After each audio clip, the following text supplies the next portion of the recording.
Good morning all of you. आज हम व्याकरण में शब्द निर्माण के अंतर्गत उपसर्ग और प्रत्यय की चर्चा करेंगे।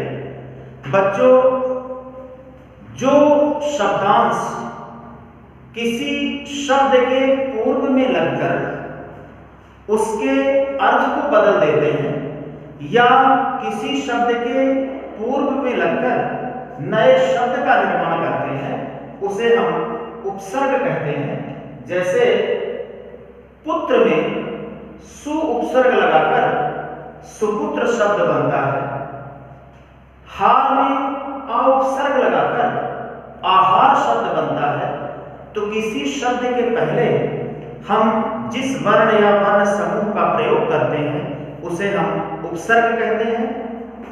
और प्रत्यय दो प्रकार के होते हैं, कृदंत प्रत्यय या कृत प्रत्यय या तद्धित प्रत्यय। कुछ प्रत्यय धातुओं में लगते हैं, क्रियाओं में लगते हैं, जिन्हें हम कृत प्रत्यय या कृदंत प्रत्यय कहते हैं। और कुछ प्रत्यय संज्ञा या सर्वनाम शब्दों में लगते हैं, उन्हें हम तद्धित प्रत्यय कहते हैं। और प्रत्यय किसी शब्द के अंत में लगकर उसके अर्थ को बदल देते हैं या नए शब्द का निर्माण करते हैं। जैसे दौड़ना शब्द है तो दौड़ प्लस ना, मतलब दौड़ना, यहां पर ना जो है प्रत्यय है। नमक प्लस ईन, यहां ईन प्रत्यय है तो शब्द बनता है नमकीन। इस प्रकार किसी शब्द के अंत में लगने वाले प्रत्यय कहलाते हैं और किसी शब्द के पूर्व में लगने वाले उपसर्ग कहलाते हैं। अब हम कुछ उदाहरणों की चर्चा करें। जैसे उपसर्ग में अभिनव शब्द है तो अभिनव में अभि उपसर्ग है, नव मूल शब्द है।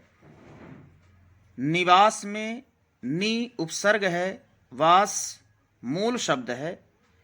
विशिष्ट में वि उपसर्ग है, शिष्ट मूल शब्द है। प्रतिनिधि में प्रति उपसर्ग है और निधि मूल शब्द है। उपकार में उप उपसर्ग है और कार मूल शब्द है। उपसर्ग में एक वर्ण या दो वर्ण भी हो सकते हैं, किंतु मूल शब्द में कम से कम दो वर्ण, दो अक्षर होंगे, कोई शब्द बचेगा जिसका कोई ना कोई अर्थ होगा। और फिर प्रत्यय में देखेंगे, जैसे झगड़ालू शब्द है तो मूल शब्द झगड़ा और प्रत्यय है आलू। उड़ान शब्द है तो उड़ मूल शब्द है और आन जो है प्रत्यय है।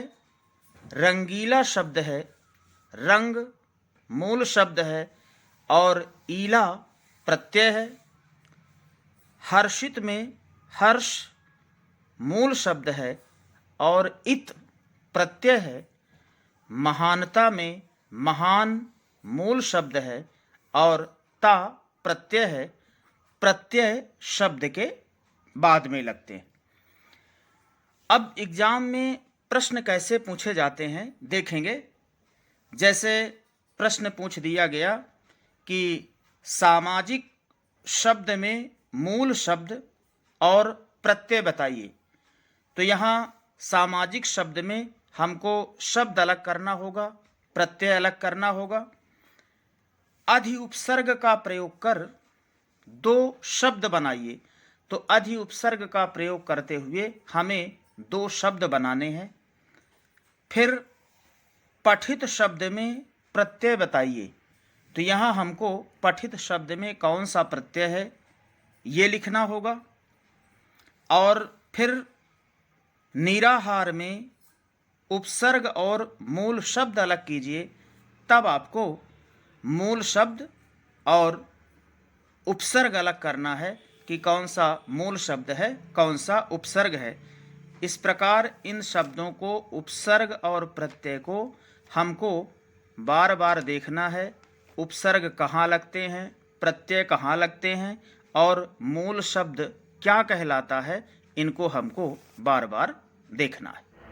इस प्रकार इस वीडियो को आपको बार बार देखना है और जो उदाहरण दिए गए हैं उन उदाहरणों को जो है बार बार आपको समझना है कि उपसर्ग क्या है, प्रत्यय क्या है, मूल शब्द क्या है, और इसके बाद हम आगे चर्चा